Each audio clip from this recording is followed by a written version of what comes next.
हाय, मैं हूं मिस्टर आसिफ अली। मैं आपसे वादा करता हूं कि अगर 5 मिनट आप इस कहानी पे रुक गए तो ज़िंदगी में आपके नज़रिए खूबसूरती और जो बदसूरती को लेकर होते हैं, ये सारे नज़रिए ठीक 5 मिनट बाद आपके चेंज हो जाएंगे। ये कहानी शुरू होती है एक साम्राज्य से। वहाँ का जो राजा था वो एक काला राजा था और बड़ा ही बदसूरत था। ये हर एक व्यक्ति जानता था। राजा के साथ साथ ये भी जानते थे कि उनकी जो महारानी है वो भी उतनी अच्छी नहीं है शक्ल से। लेकिन उनमें से, उनके साम्राज्य में से एक नौकरानी ऐसी थी जो राजा के यहाँ कार्य करती थी और बहुत दिनों से काम करती थी। वो बड़ी ही खूबसूरत थी। सच तो ये था कि वो महारानी से भी ज़्यादा हसीन थी, खूबसूरत थी। लोगों के बीच हमेशा चर्चाएं चला करती थी कि महारानी से अच्छी तो नौकरानी ही है। जैसा कि हम सभी भी चला लेते होंगे ना कभी कभी, कि सामने वाला व्यक्ति अगर बदसूरत है तो हम उसे देखेंगे, हंसी मजाक उड़ाएंगे। लेकिन कभी आपने ये ना सोचा होगा कि इसके दिमाग में क्या चल रहा है। शायद उसके थॉट्स आपके थॉट्स से 100 गुना बेहतर हो। ऐसा होता गया कि हर एक व्यक्ति के पास ये बात पहुंचती चली गई कि महाराज की जो काम करने वाली नौकरानियों में से एक जो नौकरानी है वो महारानी से भी ज़्यादा हसीन है, और हर एक व्यक्ति ये जान चुका था। लेकिन राजा के पास एक बात थी कि वो अपनी प्रजा को संतुष्ट रखने के लिए हमेशा अपने जन्मदिन के शुभ अवसर पर लोगों को उपहार बांटा करता था। उनके अच्छे कामों के लिए, उनके अच्छे रवैये के लिए, उन्हें कार्यकाल अच्छा किनका गुजरा, उन्होंने कितना अच्छा काम किया, इन सब को लेकर राजा बड़ा सतर्क रहता था। क्योंकि उसे ये ख्याल आता था कि इस दुनिया में हर एक चीज़ पैसा नहीं होती, हर एक चीज़ शोहरत नहीं होती। कुछ तो ऐसा है जो सेल्फ रेस्पेक्ट नाम की भी चीज़ होती है। मतलब ये कि जब आप व्यक्ति को रिस्पेक्ट देंगे तो सामने वाला पर्सन भी आपको रिस्पेक्ट देगा। अन्यथा आप इस बात को लेकर कभी भी 1% भी ये मत सोचिएगा कि मैंने सामने वाले को रिस्पेक्ट नहीं दी और वो जरा सा भी रिस्पेक्ट कर रहा होगा। मैं लिख के देता हूँ इस बात को, अगर आपने जिस तरह इग्नोर किया होगा वो 10 गुना ज़्यादा आपको इग्नोर करेगा। यही हालात थे वहाँ पर राजा के पास। बहुत से लोगों के अलग अलग थॉट्स थे महारानी और महाराज और उस नौकरानी, हसीन नौकरानी को लेकर। क्योंकि महारानी और महाराज जो थे वो सही से, या कह सकते हैं हम, खूबसूरत ज़्यादा तो नहीं थे, ठीक है, जबकि वो जो नौकरानी थी बड़ी हसीन थी। अब राजा का जन्मदिन आता है तो राजा ने वजीर को हुक्म दिया कि वजीर ऐसा करो कि जाओ आसपास के हर व्यक्ति को ये ऐलान कर दो, हर व्यक्ति के घर में जाकर ये बता दो जाकर कि महाराज का कल बर्थडे है, ठीक है, जन्मदिन है। तो महाराज ने हर एक व्यक्ति को बुलाया है, वो चाहे फिर गांव का जमींदार हो, आम व्यक्ति हो, नौकर हो, गुलाम हो, कैदी हो, हर किसी को बुलाया जाएगा उसके अच्छे बर्ताव के लिए इनाम देने को। वजीर को जैसे ही हुक्म मिलता है, वजीर तो जी महाराज और गया। और वजीर जाने के बाद हर एक व्यक्ति तक ये खबर पहुंचाए। ऐसा हुआ कि कल ही के दिन पूरे साम्राज्य के लोग आकर इकट्ठे हो गए। बड़ी सी सभा इकट्ठी हो गई। महाराज चीफ गेस्ट के रूप में बैठे थे, महारानी भी बैठी थी, और एक तरफ गुलाम, एक तरफ कैदी, और सामने सभाएं थी आसपास के लोगों की। अब महाराज के दिल में ये हमेशा हुआ करता था कि मैं अपनी प्रजा को संतुष्ट रखूं। ये उनका एम था, क्योंकि उन्हें ये पता था कि पैसा शोहरत कुछ भी नहीं होता।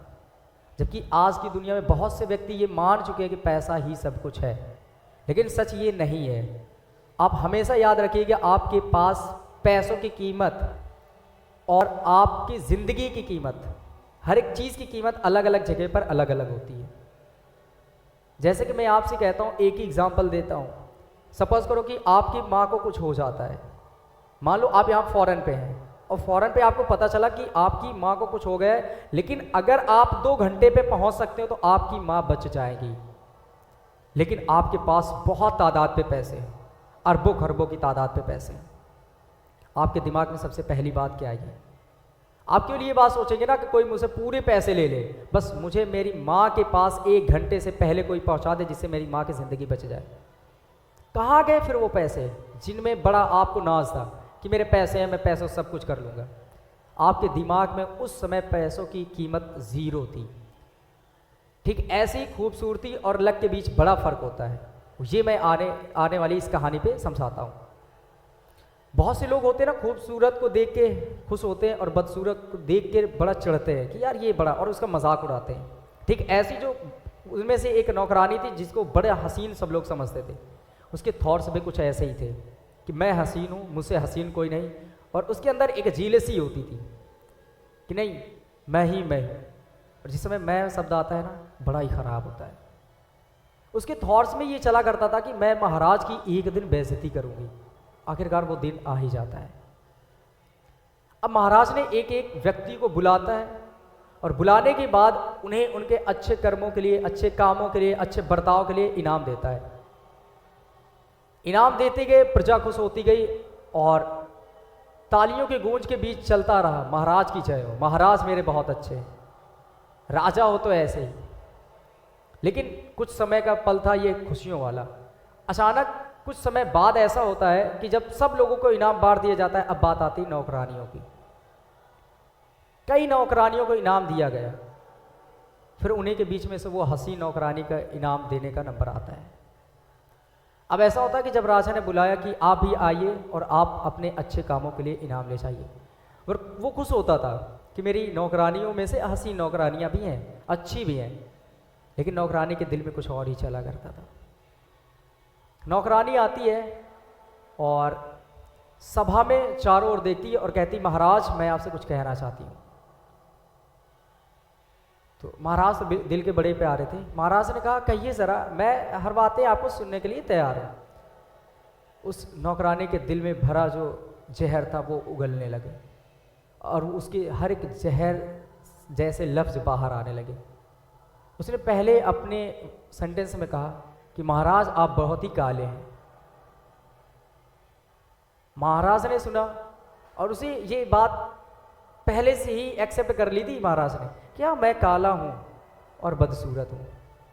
तो जैसे इस नौकरानी ने कहा महाराज आप बड़े ही काले हैं और बहुत ही बदसूरत लगते हैं, तो महाराज ने जहर के घूंट पीते हुए कहा कि जैसा ईश्वर ने मुझे बनाया मैं खुश हूँ, आपको अच्छा बनाया है, आप भी खुश रहिए। और इस खूबसूरती ना खूबसूरती पे कुछ कोई राज नहीं होते, सब ईश्वर की कृपा है और जैसा दिया गया आप उस पर खुश रहिए, यही जीवन का सत्य है। जैसे ये बात सुनते हैं लोग, आसपास के लोग हैरान हो जाते हैं कि वो नौकरानी जो सबसे हसीन है आज अपने खूबसूरती का इजहार करने के लिए राजा को भी बदसूरत बताने लगी। वो राजा जिसने बचपन से उसे पाला, दर दर भटकने से बेहतर अपने साम्राज्य में शामिल किया, लेकिन वही नौकरानी आज उसे बदसूरत और काला कहती है। लोग बिल्कुल खामोश हो गए, आसपास सन्नाटा छा गया।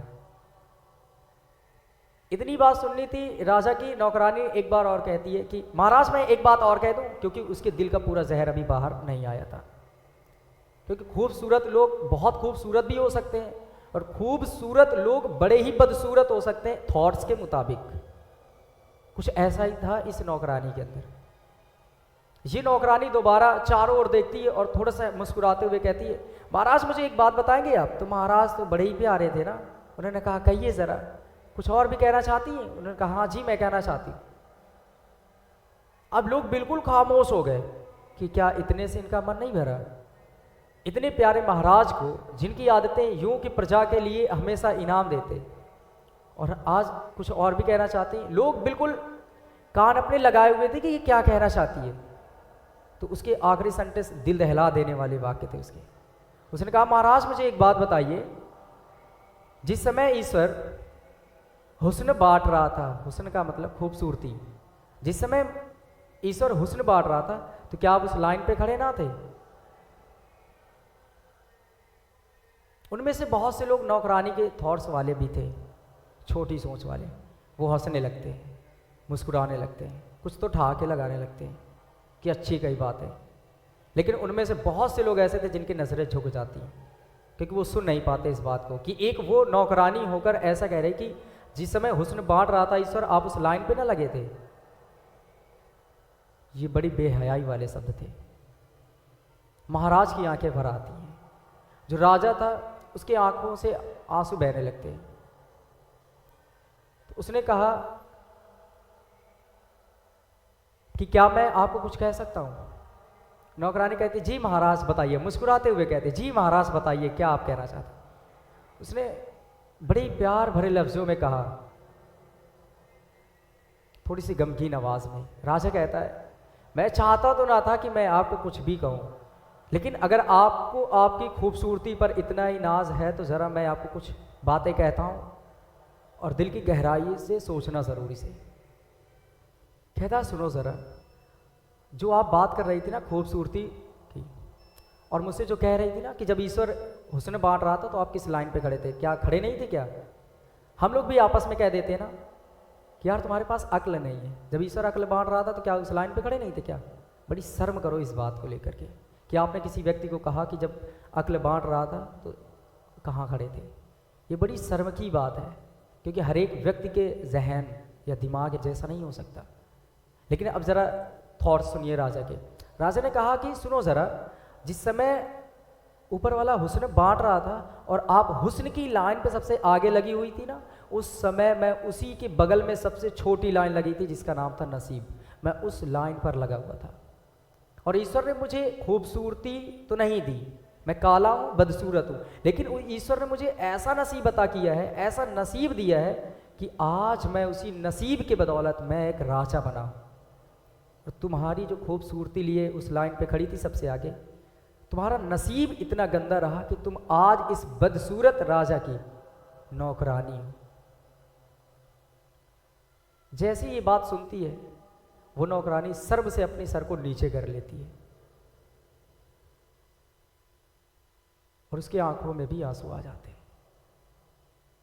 उसके दिमाग अचानक बदल जाता है, वो सोचती क्या मैंने कह दिया, क्योंकि राजा ने बड़े प्यार भरे शब्दों में ऐसे उन्हें समझाया था।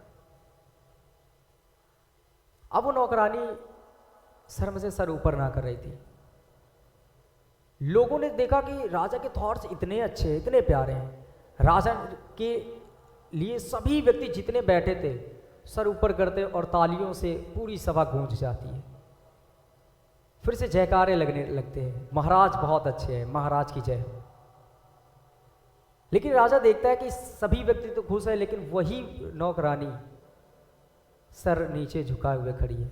तो महाराज फिर से कहते हैं उठाओ सर अपना, मैं उन राजाओं में से नहीं हूं जो अपनी असलियत पहचानने के बाद मैं तुम्हें फांसी का ऐलान कर दूं या सजा का ऐलान कर दूं। क्योंकि हर एक इंसान की अपनी ख्वाहिश होती कि अपनी बातों को रखना, और वही काम आपने किया।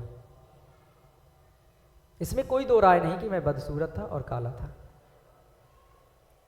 लेकिन अब नौकरानी का दिल चूंकि बदल चुका था, तो नौकरानी सर उठाती है और बड़े ही दबे हुए सर पे कहती महाराज मुझे माफ़ कर दीजिए। महाराज ने जैसे सुना कि नौकरानी एक्सेप्ट कर रही कि मुझसे गलती हुई और मैंने अपनी खूबसूरती का गलत फ़ायदा उठाने की कोशिश की, तो महाराज कहते हैं मैंने माफ़ किया और आओ ज़रा मुस्कुराते हुए आइए यहाँ और अपना इनाम ले जाइए। वो नौकरानी बिल्कुल सी बदल गई और गई अपना इनाम लेकर आती है। फिर महाराज ने उसके बारे में फिर से दो लाइनें कही, वो ज़रा फिर से ध्यान से सुनिएगा। महाराज ने कहा था कपट उसके दिल में तो क्या हुआ, बेहतर है मुझसे ज़्यादा वो आज, क्योंकि उसने एक्सेप्ट करने की क्षमता दिखाई है। क्योंकि मैं क्या, मुझसे पहले भी मेरे पिताजी ने भी मुझे कह के गए थे कि दुनिया में हर एक समस्या का आखिरी हल आज भी है माफ़ी। जिसके अंदर माफ़ी मांगने की क्षमता है, बेहतर मानो कि माफ़ करने वाले से अच्छा वो इंसान है। अब वो नौकरानी बड़े प्यार से रहना सीख गई। तो आप भी बताइए, क्या आज के बाद आप अपनी खूबसूरती का गलत फ़ायदा उठाने की कोशिश करेंगे? नहीं। क्या आप कभी भी बदसूरत इंसानों को देखकर मजाक उड़ाएंगे? नहीं, कभी नहीं ऐसा करेंगे, क्योंकि हो सकता है कि आपकी खूबसूरती से बेहतर खूबसूरत उसके थॉट्स हों। हाँ, 100 में से आपको 2 लोग ऐसे मिल जाएंगे कि खूबसूरत होंगे और बड़े ही खूबसूरत दिल के भी होंगे, तो उनकी पहचान अलग होती है। लेकिन आप उनमें से मत आइए कि खूबसूरत ही होंगे और आपके थॉट्स बड़े ही बदसूरत हों। तो मैं आपसे ये पूछना चाहता हूँ कि आपको राजा के थॉट्स कैसे लगे, और अगर आपको भी एक बार ऐसे चुनने को मिलता है कि ब्यूटी वर्सेस लक, क्या चुनेंगे? तो आप बताइए कमेंट में कि आप क्या चुनना पसंद करेंगे। Thank you so much. इस कहानी से हमें ये पता चलता है कि हमेशा अपने साथ साथ दूसरों को भी रिस्पेक्ट करना सीखिए। Thank you so much. फिर मिलेंगे एक अगली कहानी के साथ, तब तक अपना ख्याल रखिए।